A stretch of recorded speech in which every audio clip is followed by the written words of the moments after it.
All right, everybody. I am so extra excited for our show today because we have one of my dearest friends that has been there with me from the day that I started my business, like literally from the conception of It Media, Kara Weaver. And Kara is based out of Austin. She is a wife, a mom, and she is just an incredible wedding planner that started her business Weddings by Weaver in 2017. And it's just been amazing to watch her journey because she's been a step ahead of me and just watch her continue to scale and just what her business has become today. So Kara, welcome to the show. I'm so excited to have you. Hey, pal. I'm super pumped to be here. Thanks for inviting me on. Of course. And I think I missed too. I didn't see it in your bio because you're too modest. Weren't you like ranked by the Knot and Wedding Wire? And you have like all these accreditations that I forgot to mention too. No, you're good. Yeah, we're part of the best of with the Knot, with Wedding Wire. We released a wedding planning book back in, 2018. Yeah, And guys, she's an author. Like what? which is crazy. And then I don't know if I actually filled y'all in from, this past summer, but we just received this past fall a grant from the Sarah Blakely Foundation for Women in Business. So we're super thankful for that Amazing. and excited to be part of that crew. Amazing. And Sarah Blakely, I'm going to sound like an idiot. Spanx, right? CEO of Yes. Spanx. Okay. I was like, I'm 95% sure because I feel like I see her on LinkedIn, but No, you're good. amazing. Well, huge congrats. What I really want to dive into, because I know you like me, I feel like everybody, I say that like every entrepreneur I feel like has this story, but I love like your background and kind of how you got in and started your company has just been such a unique journey, as I think everybody listening on the show can say the same. But tell us more about your story and what prompted you to start Weddings by Weaver. Yeah, sure thing. So I started Weddings by Weaver after I got married in May of 2017. So I planned my entire wedding. I enjoyed it. But the biggest problem that I found myself in was on the actual day of my wedding, I did not hire a wedding day coordinator or a wedding day manager. And so not that my wedding went bad. Nothing happened that, looking back, I nothing exploded. Nobody cried. It was a great day. But looking back, I really wished I would have outsourced and brought somebody onto my vendor team that I could have given that role over to. And so my mom, my bridesmaids, my maid of honor, everyone could have just sat back and relaxed and not worried about those small details. And so looking at that problem that I had on my big day, I wanted to solve that for other brides. And so while I was working at a tech company here in Austin, I decided that I was going to become a wedding planner because why not? I'm very, some would say stubborn. I like to say very forward thinking and very assured of myself. I'm And going to tell my so husband that too. I'm not stubborn. I'm forward thinking. What are you talking about? exactly.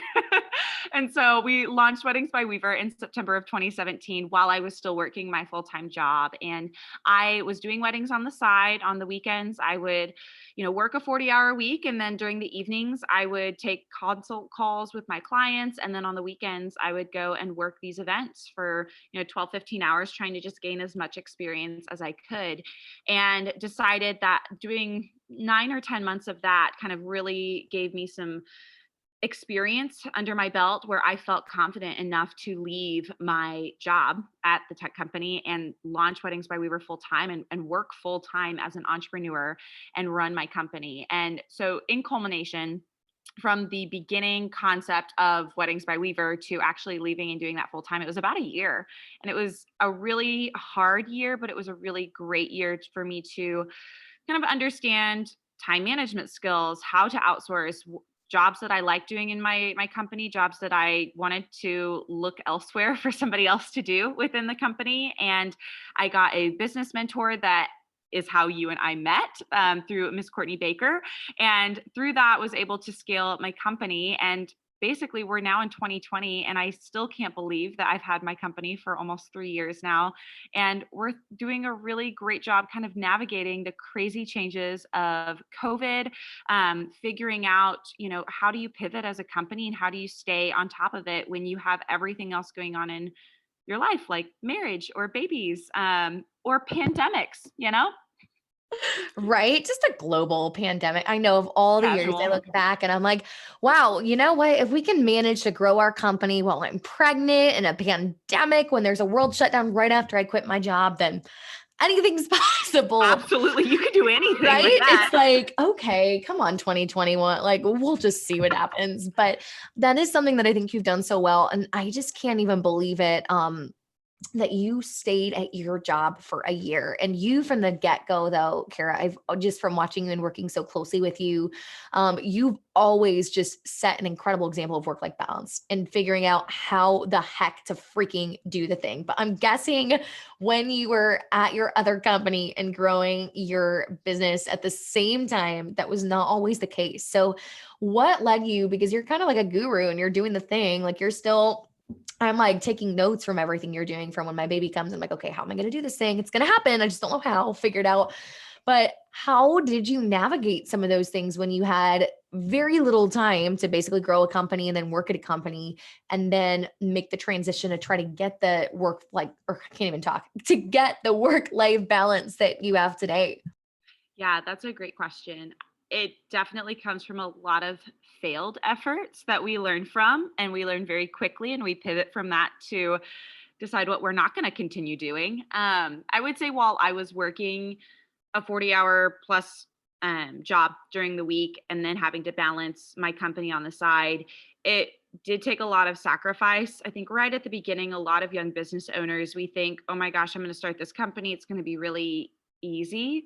Or I have this idea and it's just going to take off really quickly. And that's most of the time not the case.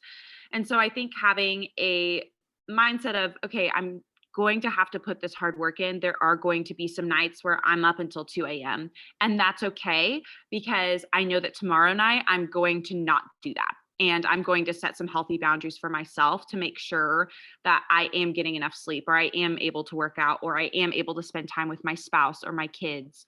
And so I think right at the beginning, if you are in the place of starting a company and trying to figure out how do I do all of these things, because I'm balancing so many roles and responsibilities, you need to be okay with making some sacrifices on one end and have that expectation.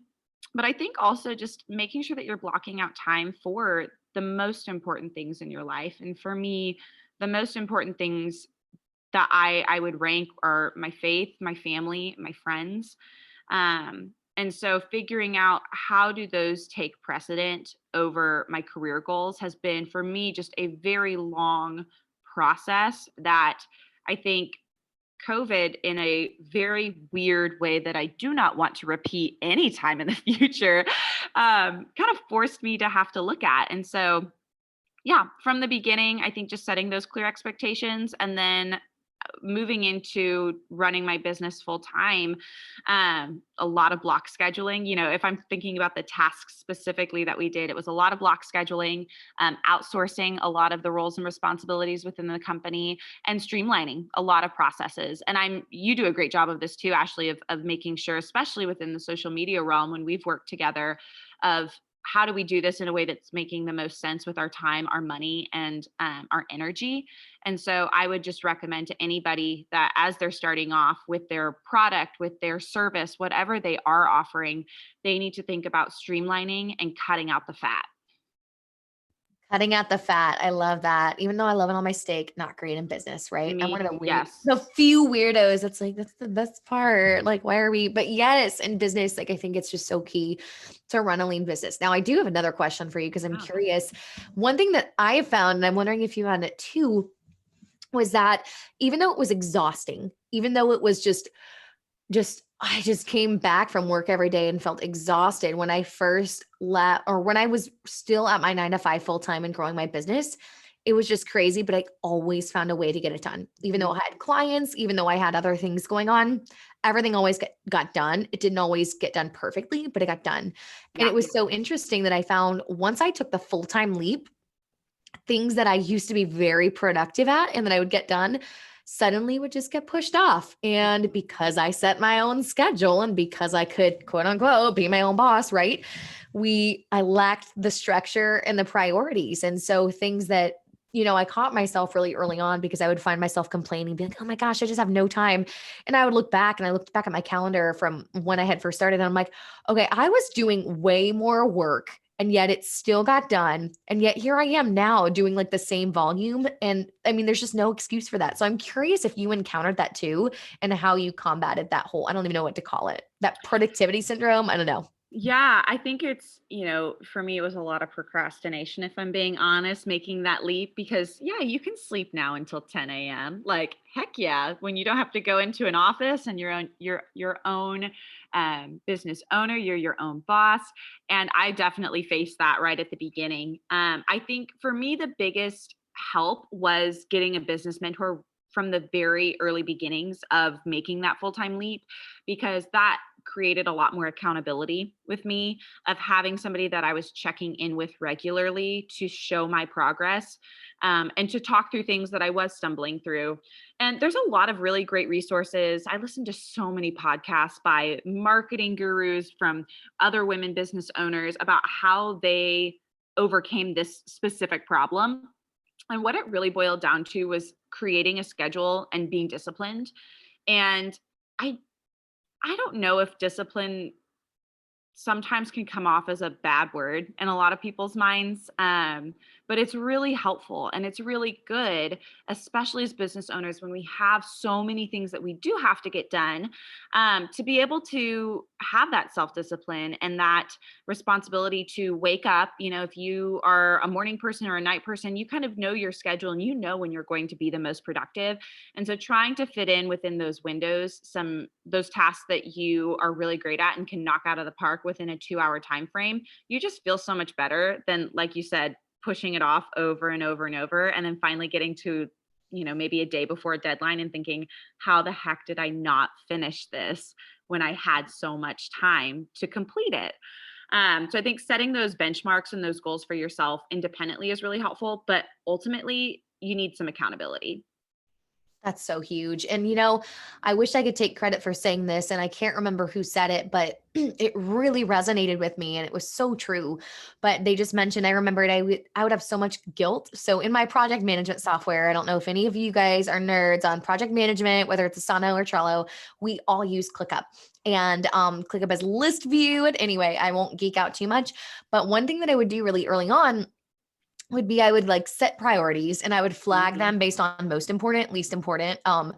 And I just remember certain things that needed to be done in my business. I would just kind of click and drag and roll over to the next day. And I would be like, oh, it's not that important. And what would happen over time, I couldn't put my finger on it until I heard somebody say this, and it was so true. But what I think it boiled down to was that I felt like my own sense of integrity started to become jeopardized because I wasn't fulfilling what I said that I would do. And I felt like I was breaking my own trust with myself of what I could and couldn't accomplish. And it was like this overwhelming guilt of, I feel like it just really affects our mindset. And it just, we go in this completely unnecessary self pity party for a problem that we caused because we could have just done the thing.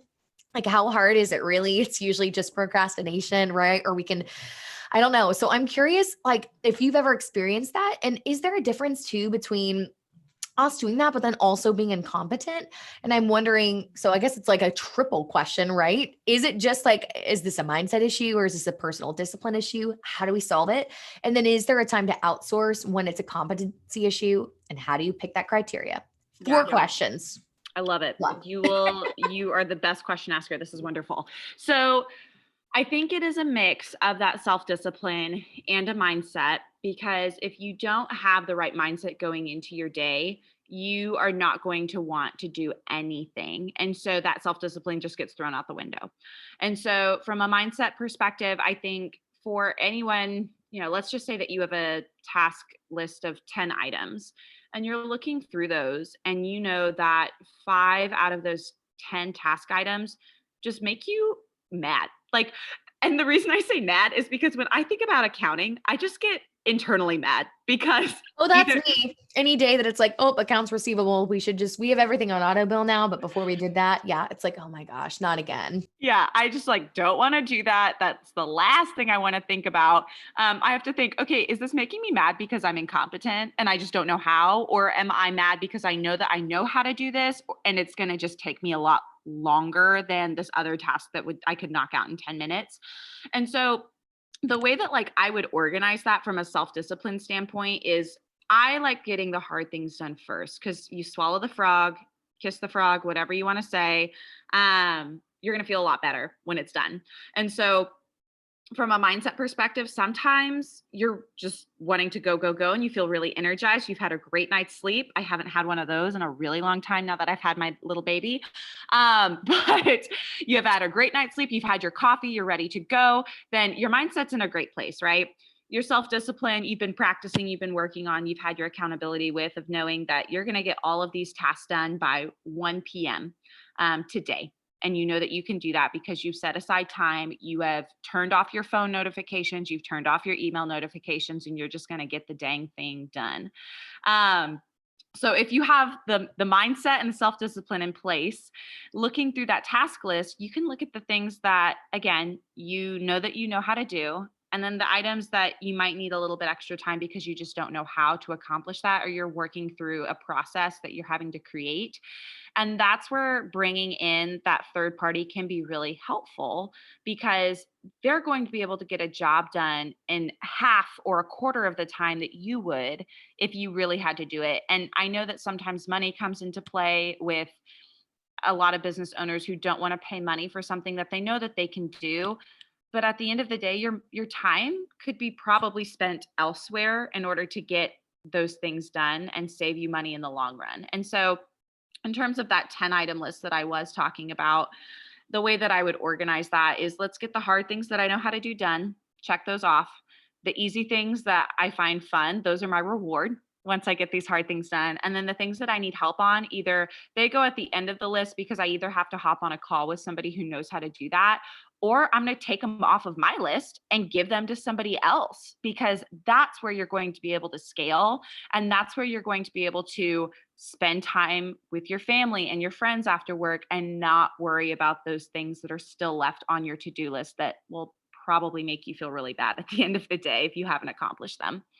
It's terrible. It's like, that's probably the worst thing in the world is looking at that to-do list and being like, well, that sucks. And I feel like Yeah. over time that can really tank like your confidence in your business, what you're doing, because all you don't see the wins. You just see a list of all what feels like failures, right? They're not, they're Mhm. just things that we put off, but it just starts to add up and accumulate. So I'm curious, do you have any, you didn't know that I was going to ask you this, but y'all, if you're listening, one thing you don't know about Kara is that she's like a sales guru. Like she's so good at selling. It's stupid. Like, I don't know, kind of person that could sell ice to an Eskimo kind of a person, right? But how did that play out? Like, what were some like batching areas? Like, I know that's one of your strengths, so I bring that up because how did you kind of really early on and as you continue to grow, like implement that balance by playing to your strengths and then being able to figure out, okay, if when do I outsource this or if when do I just buckle down? Like, what are some criteria that help you make that decision to stay in your lane and do what you're good at? Yeah, that's great. And also thank you for that compliment of selling. It is my favorite part of my business. So I think in regards to your question, when I decide if I want to do something or if I'm outsourcing it, it really does, it's almost an emotional standpoint for me of am I crying over spreadsheets every single night, 3 nights in a row? It's probably time to get an accountant to come and help us out. Or am I just getting frustrated with not understanding how Facebook ads work or not understanding how I can organize all of my social media posts for this month to lead to more qualified leads in my business? Then probably it's time to look for somebody who can be my ad manager for all of that. And so when I first started my business, I was doing all of the roles. I was the saleswoman, I was the wedding planner, I was the business owner, I was the accountant, I was, the marketing lead, whatever you could think that was going on in a business, that was what I was doing. And so as I continued to grow and we continued to scale, and I realized, wow, I have so many amazing clients that want to work with us. I do not have the capacity to work with every single person. That's when we started bringing on additional wedding planners and started to train them to be able to take over those big days for all of our clients. And then looking at our social media presence, that was something that we realized, hey, we're not really growing in this area and nobody really here has the skill set to do so. let's look at what outsourcing would look like and what would that cost be and what's the cost benefit analysis of that, because I want to be in my genius zone to allow my business to thrive. And if that means spending, 500 $1,000 a month on somebody who can take care of accounting or ad management, because and I just continue to throw those two things out because that's really where we were spending a lot of our money. That's where I want to spend my money because I can spend more time selling and bringing in more cash flow to compensate for those additional expenses. Um, does that help answer your question? I love that. I think that's brilliant. And I feel like too, I'm wondering about this. Like, I feel like part of there's like the tactical piece of people don't tend to realize, because you're exactly right. Anytime somebody starts a company, they usually, unless they've got like hedge funding or crowdsourcing or whatever, like most people are starting a business, even then, with not a whole lot of income coming in. So it's safe to say that a lot of people are wearing a lot of hats. And so I feel like on one end of the spectrum, there's this incompetence of, I don't know what I'm good or bad at because I'm under fire and I'm just trying to do all the things. And then it's slowing down and kind of taking that time to figure out, okay, what am I competent in and what am I not good at, which is what everything you just said. And it's so true. And then there's another end of the spectrum that doesn't get talked about as often. And it's the, am I ready to hire someone? Who am I to hire somebody? Like, am I good enough for that? Is this even a real or legitimate business? It's like that imposter syndrome too, that does play an effect on whether we not we hire somebody. So did you ever experience that? And what would you say to somebody that maybe is in that same spot?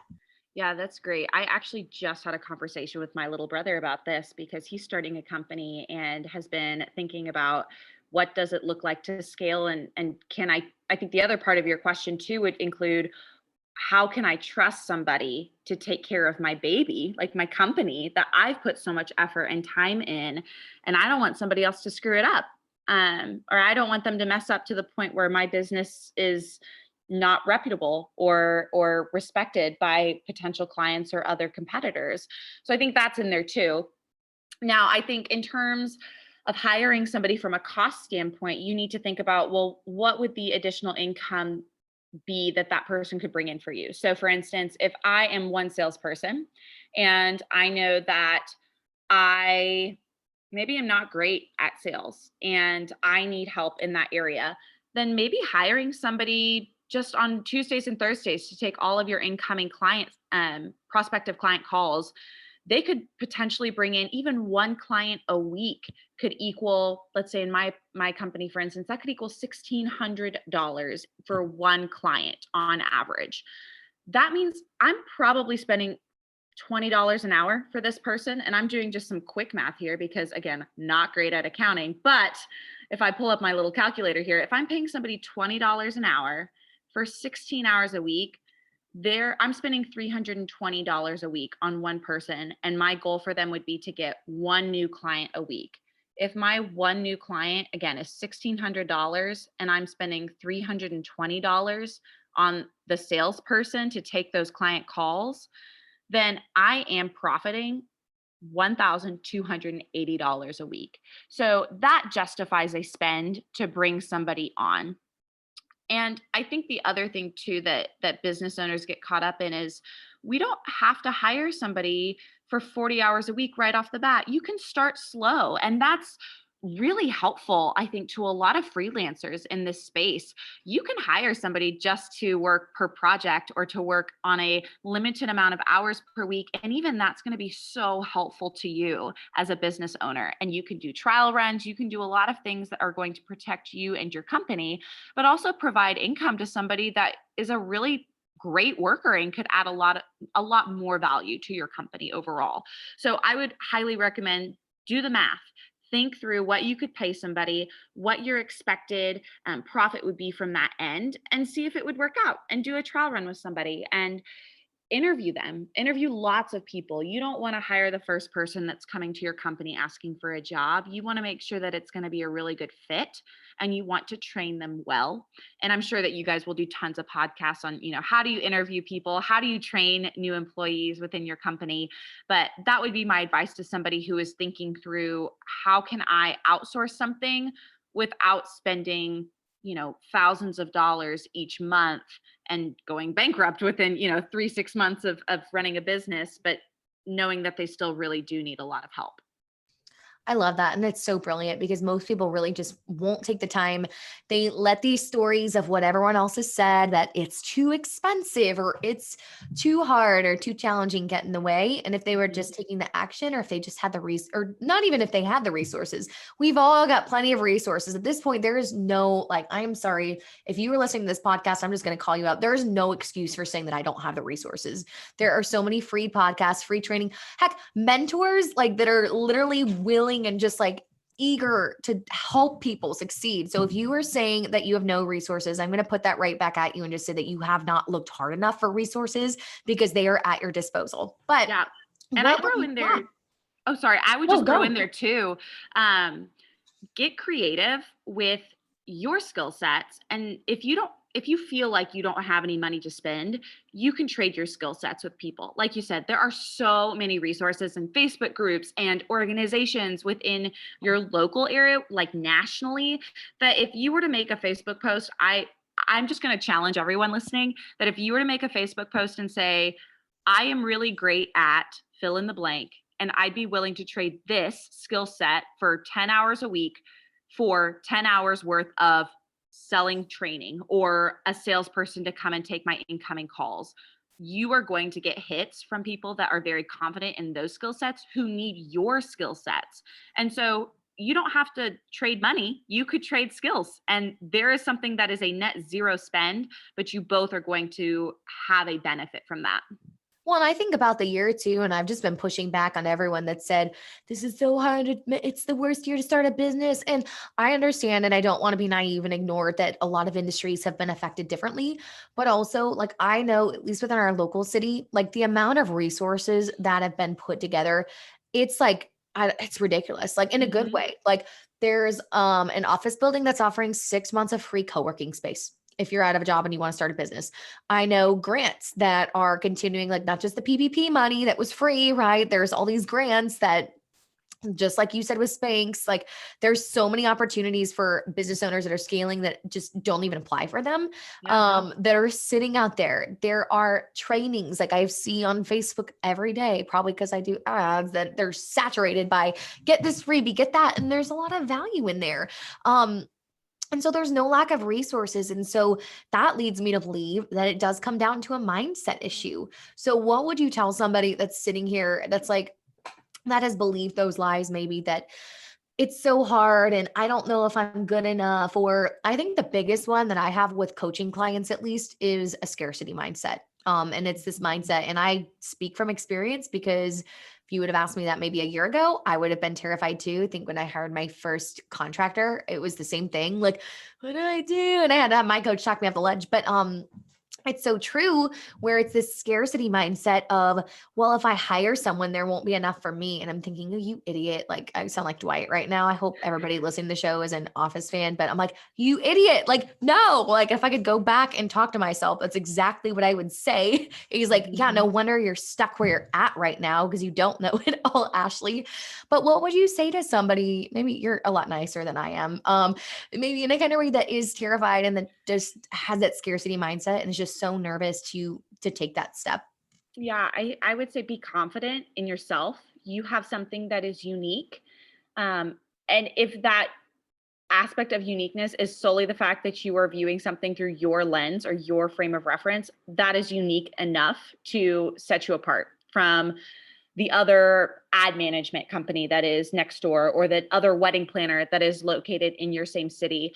Everybody has a very different upbringing, a different lifestyle, a different perspective on things, and that's enough to set you apart. So if you don't think that you're going to be able to get clients or you're going to be able to meet the goals that you have set for yourself, know that you are unique, be confident in that and own it and set goals and meet them. I know that sounds kind of like, Kara, it's not that easy, but it can be if you Is it really is. And I think there's a lot to dive into. Obviously, you're not going to just set one massive goal and meet it within 1 week. You're not going to be able to wake up the next morning and be 100% confident in yourself. But you can start off with saying, I am unique. My perspective matters. And what I have to offer and bring to the table is good enough.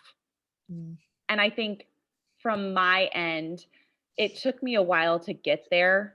And I did not lack self confidence. Like I said, I just woke up one day and decided I'm going to be a wedding planner because why not? Um, but there were definitely those valleys where I would sit and think, am I doing the right thing? Is this good enough? Am I going to be able to build a company around this? And through trial and error and through lots of amazing clients that you meet and amazing coaches and other people like you, Ashley, that we get to talk with and meet through networking groups. And I think all of that can really benefit business owners who maybe need that confidence boost, but also want to gain experience and build on their skill sets that are going to allow them to really succeed in their industry. I love that. Oh my goodness. See, this is why I love podcasts. I just get to show up and listen to everybody else because I'm just always like, that was so good. Twofold, one last question for you. And I guess it's a twofer because I would love to know what maybe is like throughout the progression of your business, the most probably substantial mindset shift that you've had to overcome in order to get from where you are now. Cause I always hear it over and over. What got you here won't get you there. So I'm wondering what that was for you and what you would tell an aspiring entrepreneur, a business owner that's scaling, somebody listening that may be going through that and how to maybe overcome it. Yeah. I would say you can't be everything for everyone, and that's okay. I think I, again, really struggled with that right at the beginning of my company, and realizing that as I look back over the past few years, the times where we were thriving the most were when we were outsourcing and when I wasn't handling every aspect of my company. And yes, COVID has shifted a lot within the events industry. And so we're having to constantly change things around. But the goal is to always get back to that place and think, okay, I'm not going to be able to be everything for everyone, and that's okay. So, what can I do that is really helpful to my company and I'm good at it? And what are the things that I can outsource? And I can have other people who are amazing at those items get my task list done with me. I love that. And that's just so good. And if you're listening, it just goes to show you, because I know our industry is one of the ones that profited during this whole time. And if you're listening, like, hello, wedding planner, all in person events and wedding. I'm a firm believer if you're listening to Kara on the show and that she can do it, so can you. Because I would say more than any other industry, like, how are you supposed to plan a wedding if you can't leave your house? Right. And Yeah. so it's just so inspiring. And I hope everybody listening just can go back and replay this episode anytime you need to pick me up, or if they're, even if like, it just goes to show you, even if something else happens, even if no matter what happens in 2020, 2021, 2023, I don't care. Like there's always an opportunity to pivot and there's always going to be some resource or some little nugget of gold that you can kind of dig out and sift through to be able to see it. So Kara, oh my gosh, like seriously, thank you so much for coming on. Where can everybody listening find you? How can they stay in touch? And of course, how can they work with you if they're Yeah. planning a wedding or know somebody that's planning a wedding? Yeah, so you can find us at weddingsbyweaver.com, and you can also follow us on Instagram at weddingsbyweaver. We are offering $100 off special for everyone listening for our planning and decorating and designing consults. So no matter if you live in Austin, if you live in Texas, or if you are in a random state besides Texas, we want to work with you. We want to hear about your wedding dreams and goals, and you can purchase video consultations with us. And so I'll make sure, Ashley, that you have that information for everyone listening and see if you would like to work with our team. We would love to work with your listeners. I love it. And if you're listening, we'll have that in the show notes for you. But no joke, you need to look up Kara. Like, I literally want to get married again. And my husband's like, no, like, there's no, that's not happening. But no joke, we've been like, we should have a vow renewal and have Kara do it. So if you are listening, like, you don't even understand, like, Kara's done celebrity wedding. Like, she's just freaking a big deal. So look her up, connect with her. Kara, seriously, thank you so much again. Yeah, thank you so much, Ashley.